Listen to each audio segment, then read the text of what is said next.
Today we're going to learn how to oven can pickles.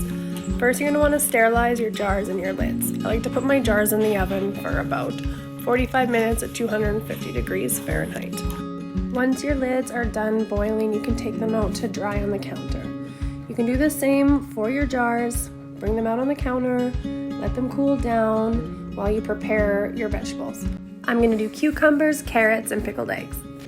Wash your vegetables very well and gather all your ingredients together on the counter. You're going to need cloves of garlic, pickling salt, and vinegar. Once your jars are dry, you're going to want to fill each jar with a few sprigs of dill.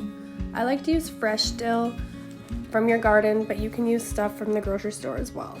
Next, you're going to want to put your cloves of garlic, as many as you want per jar. This is totally up to you.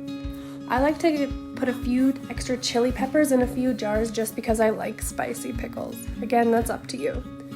Now it's time to make our brine. Put your pickling salt and your water vinegar mixture into a big pot and bring it to a boil. I'll leave the recipe in the description below. Turn the oven on to 270 degrees Fahrenheit. I use this time to cut up my cucumbers and carrots and stuff my jars full. Once your jars are full, you can pour the boiling hot brine into the jars and dry off the tops of the jars. Twist the lids to finger-tight strength and put them side by side in the oven on cookie sheets. These only need to stay in the oven for about 30 minutes or until the cucumbers or pickles look frog green. Take them out of the oven, set them on the counter, and let the lids seal. You will know the lids have sealed when you hear a pop.